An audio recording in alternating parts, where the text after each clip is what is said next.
Howdy Doomtown fans, Willingdon here, and I'm here to review Election Day Slaughter. This is the third saddlebag for Doomtown Reloaded, and as with my previous reviews, this first part is going to look at the dudes in the pack, while the second part will look at all of the rest of the cards. We're going to start off with the 4th ring dudes, and the first one that we have is called the Brute. He is 4 of spades. He's 1 draw, 0 influence. 2 to play with no upkeep. He's an abomination. When aced to cover casualties in a shootout, reduce the remaining casualties you must cover by 2. Well, despite this guy's name, he isn't really that big of a combatant, but I do think that he's got a lot of nice things going for him for 4th ring. The low cost and no upkeep is going to make this guy a pretty reasonable starter in a fair number of 4th ring setups. I think most of the 4th ring decks that I've been playing use either Travis Moon or maybe some other kind of chump dude to have an ablative guy so that if you get into a fight, you have a way to deal with casualties. This guy's going to be really good for that, especially since he has a built-in casualty ablation ability. I do think it's reasonably difficult to use this ability that he has, but it is going to help in a situation where you are overwhelmingly outdrawn. But I think the real strength of this guy is just going to be that he's 2 of your initial starting, and he's going to be an easy starter that can be sacrificed in situations that warrant it. The fact that he's an abomination is reasonably useful with spells like Raising Hell, although I think if you're playing Raising Hell, you probably have better abomination targets. So I think this guy's okay, and I think he's probably going to see play, especially as a starting dude in a few 4th ring decks, but I don't see him being really like a game changer. I think it's just going to be a little bit better than Travis. I think this guy's okay. Next up, we have another dude for 4th ring. This is Smiling Tom. He is a queen of spades, 2 stud, 2 influence, 3 to play with an upkeep of 2. He's an abomination and has Huckster 4. Tom can only move to your home or to a location that has another 4th ring dude. Well, this guy is frankly incredible. I really like this guy for 4th ring. I'm not exactly sure that I feel like 4th ring needs a boost, but this guy I think will be a pretty big boost for a lot of 4th ring decks. He has so many things going for him. The fact that he's a native stud guy that actually has a value, that's going to be pretty nice, especially since 4th ring hasn't really had great options for that. It's not going to be as easy to play like Kidnapping on this guy as it would be maybe to play it against some of the weaker Huckster dudes. The fact that he's 2 influence, I think, makes him eligible to be a starter. It's going to be pretty easy to play this guy as a starter. The high value is really, really strong against a lot of popular effects. Really, the only downside that I see to this guy is the 2 upkeep. That's certainly going to limit the ability to play this guy in your starting posse. You're probably going to have to play exclusively no upkeep guys with him. That said, I think there's plenty of good options for that, and I see this guy being worth it in a lot of cases. He's an abomination, so like what I talked about with the Brute, you're going to be able to get him back with Raising Hell if he gets aced. I do see his movement limiter being kind of a problem, but I don't necessarily think it's going to be an incredible problem, especially when you consider dudes like Bobo are going to qualify for this. It's also worth noting that it's any 4th ring dude, not necessarily yours. So if you're playing against another 4th ring deck, I expect this being a pretty big heavy hitter. It's worth noting that, as far as I'm aware, you can't trump his limitation with something like Shadow Walk or a horse. As far as I know, his trait is going to limit his movement even if you have those special movement effects.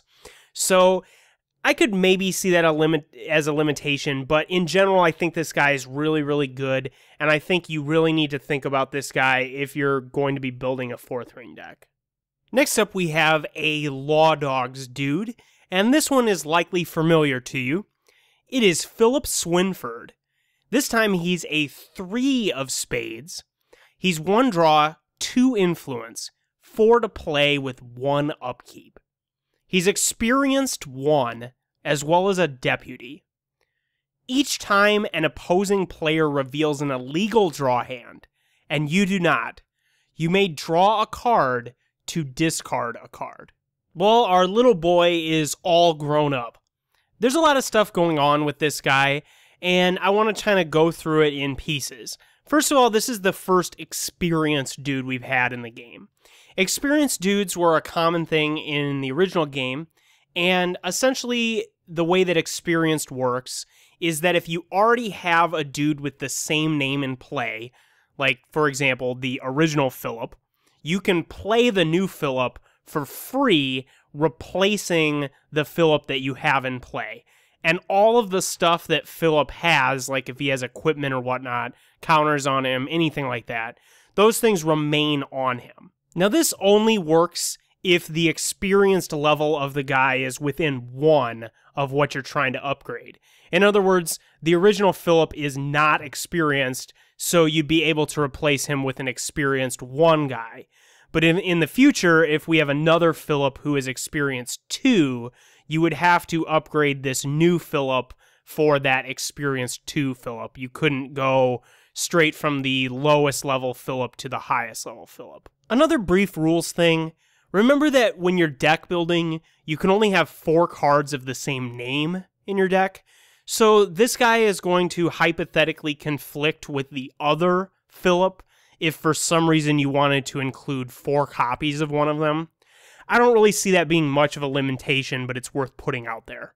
I have one final rules kind of quibble. I noticed that the original Philip says cheatin' draw hand, whereas this one says illegal draw hand. And as far as I know, those are the same thing. I really don't like that we're so early into the game and we're seeing this switch in terminology. I've been a little critical in the past of the way that some of the cards are worded and some of the names of terms in the game and things like that. And while I think that illegal is probably the superior term, like it's better than cheatin', because the opposite of cheatin' is legal, so I think it makes sense to use illegal and legal. But I really don't like that we're so early into the game. This is the 3rd pack, and there's already this inconsistency in language. They pretty obviously had this dude designed when they made the core set, the original base set. So I don't really like that there's already this inconsistency this early in the game. I don't think it's a tremendous deal, but I do think that it's kind of a bad precedent to set. With that stuff out of the way, let's look at this card.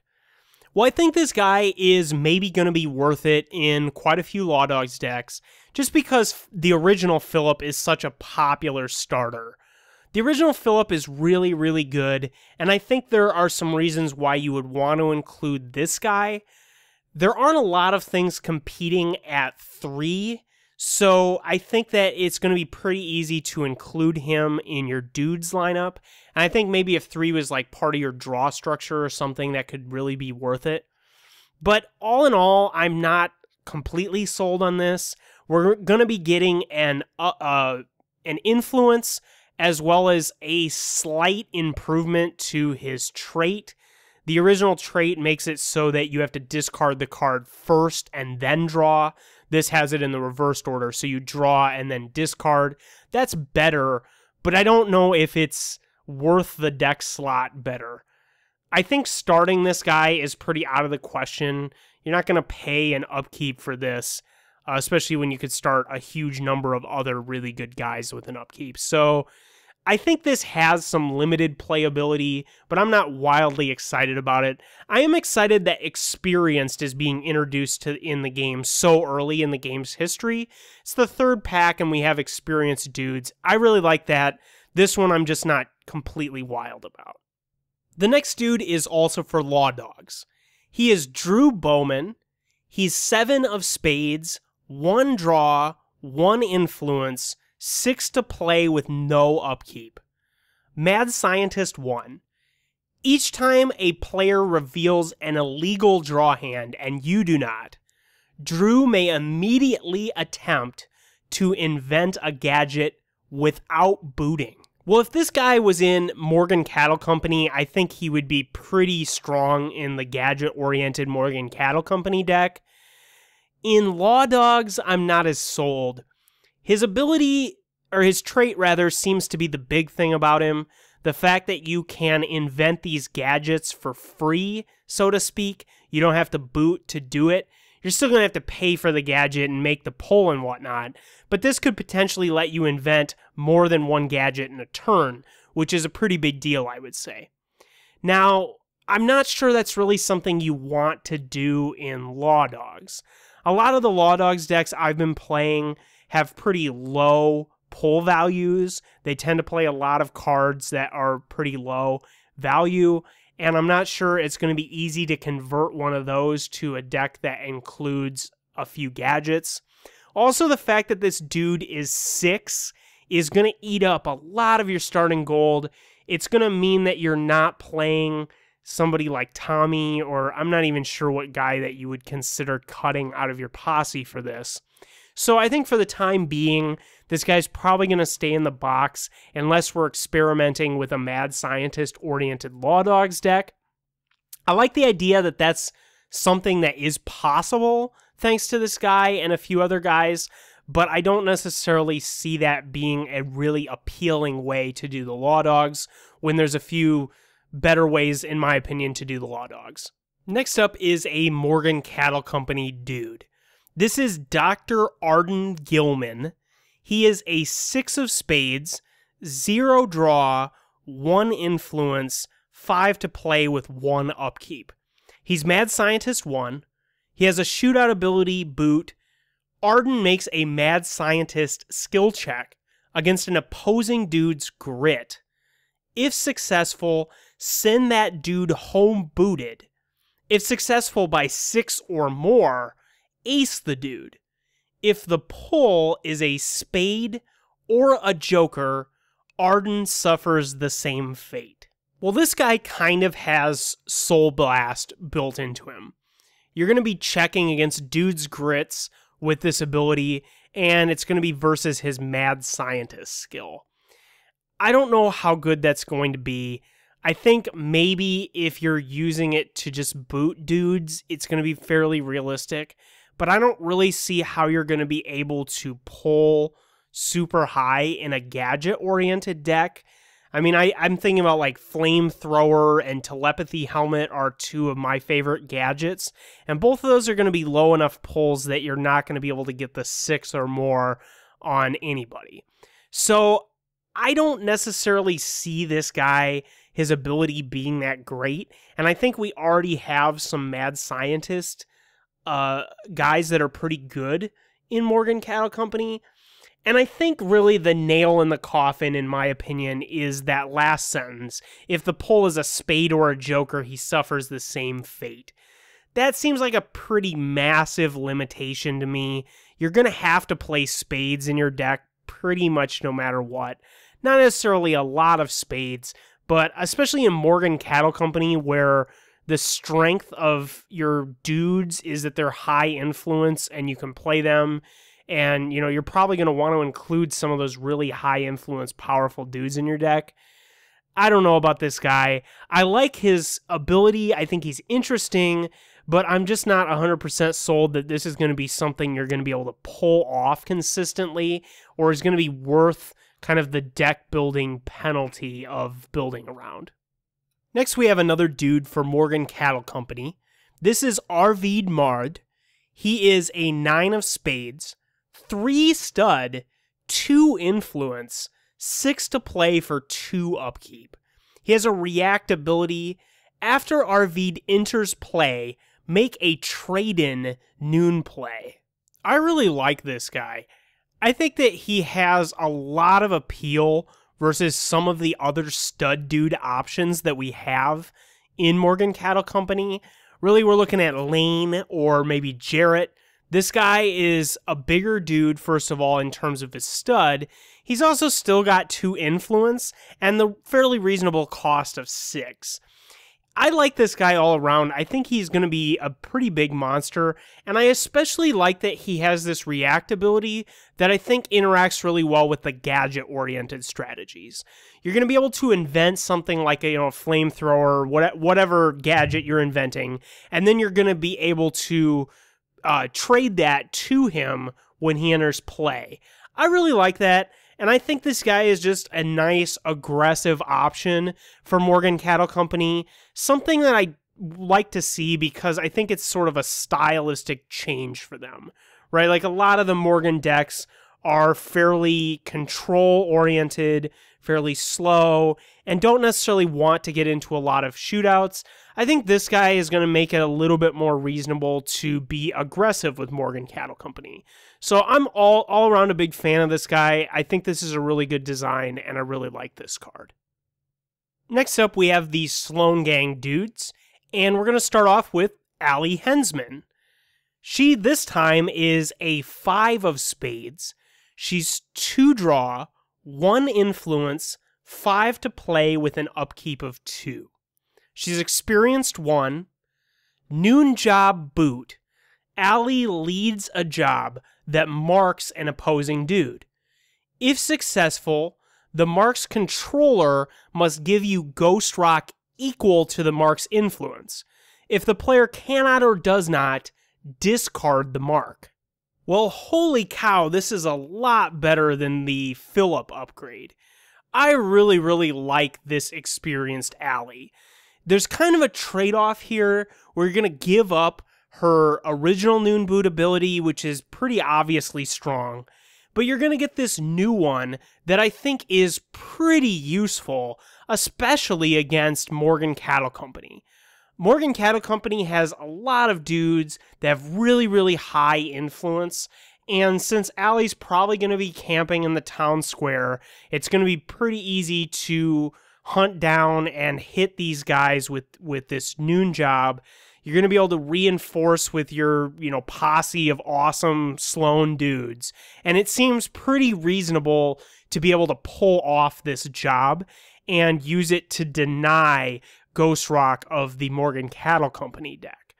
I've had a lot of trouble beating Morgan Cattle Company with my Sloan Gang deck, just because I don't think that you can actually be aggressive enough to keep up with their incredible influence that they just can constantly play down and easily defend.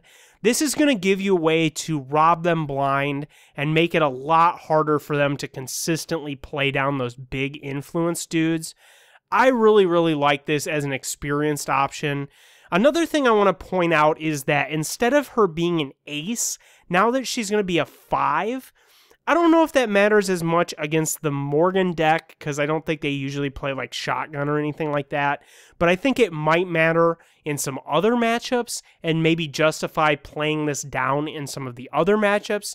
And keep in mind that if you've built up a bunch of control points on the original Allie, you're still going to be able to keep them on her when you experience her, when you upgrade her to experienced. You're just not going to be able to use that Noon Boot ability anymore. So I really like this upgrade for Allie. I think it's really flavorful, and I like that she's kind of become a butt kicker. So all around, I like this a lot, and I think it's a lot better effort at experienced than Philip was. Next up, we have another Sloan Gang dude. This is Milt Clemens. He's an 8 of spades. He's 2 stud, 1 influence, 6 to play with 1 upkeep. Whenever Milt's bounty increases, gain a Ghost Rock. I think this guy is a pretty serious contender as a starter for a lot of reasons. He's 2 stud. We like to start a stud dude with our Sloan Gang, and he's reasonably affordable with that 1 upkeep. You're not going to be able to start Barton with this guy, but you could easily include Barton in your deck. And I think Barton being a 5 fits your draw structure generally a lot better than the 8 does, since there aren't a lot of 8s outside of, like Steven that we really want to play. So I think this guy has a lot of potential as a starting dude, just because he's going to get a fair amount of money throughout the course of the game. Generally speaking, you're increasing your bounty on a pretty consistent basis with the Sloan Yang deck, either from getting shootouts at private locations or playing things like Kidnapping or Ambush. So all around, I see this guy being pretty useful.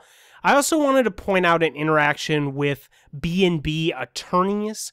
You can use that to basically boot the attorneys and give yourself a Ghost Rock. Not the best thing ever, but a lot of my Sloan Yang decks are already playing the B&B attorneys anyway, so that's going to be a nice interaction with your starting dude. This guy's not overwhelmingly good, but I think he is a pretty reasonable dude, and even if you're not starting him, I think it's probably going to be worth including him in quite a few different Sloan Yang builds. The next dude that we have is neutral.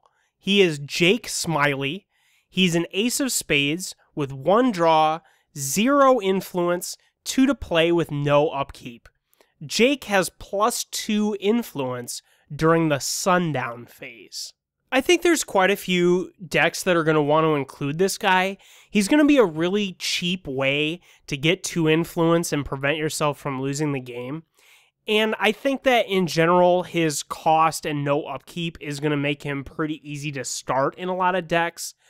I do think that the fact that you get the influence at sundown is going to be a pretty huge disadvantage in quite a few decks, especially in Morgan and Law Dogs, where the influence is important for the outfit ability. Like, you're not going to be able to use that with this. But I think this guy is just kind of generically good, and I think is going to be a contender to round out your influence package in quite a few decks. So this guy's good. I think this type of card needs to exist in the game. It's not exactly the most exciting card, but I think it's definitely a playable card.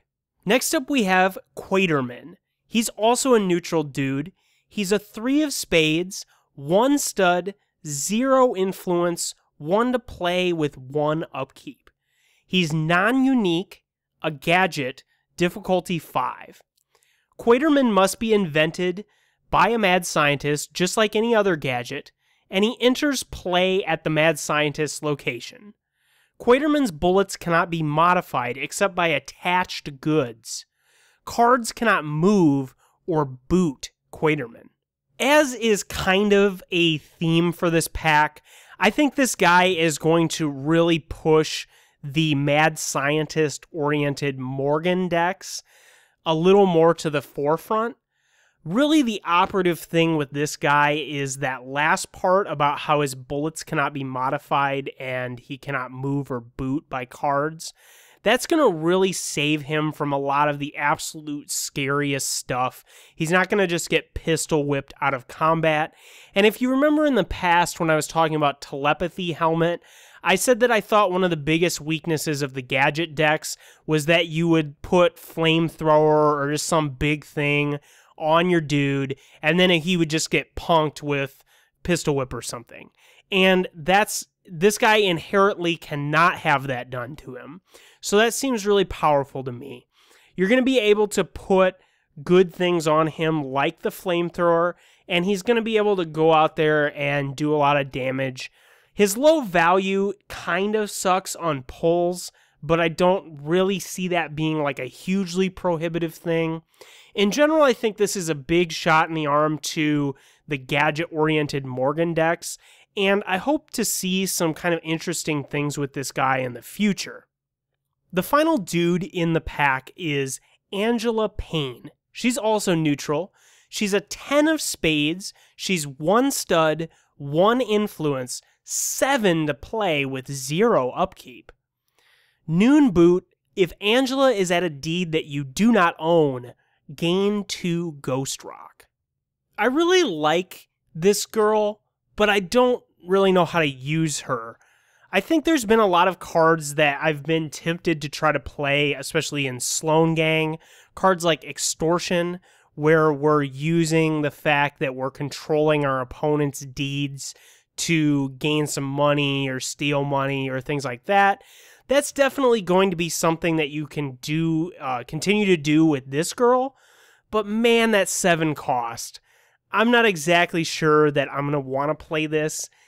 She seems like a potential starter because she doesn't have any upkeep, but the 1 influence for the 7 cost and the fact that it's going to be pretty hard to start another stud with her kind of makes her a limiting factor, I think. I really do like the fact that she has a huge value. I think that has a lot of worth in a metagame where there are a lot of the value-oriented effects like shotgun, but I'm not convinced that the 7 is going to be worth it, especially in the aggressive decks where her Noon Boot ability fits in well. I don't know, I like the design of this, but I'm not immediately sold that my Sloan Gang decks are going to want to use her. Well, that's going to do it for part 1 of Election Day Slaughter. We covered all the dudes in the pack, but the next half we've got lots of non-dude cards, so make sure you tune into that. And if you like the video, please press subscribe and the button that looks like a thumbs up. And I'll see you over in part 2.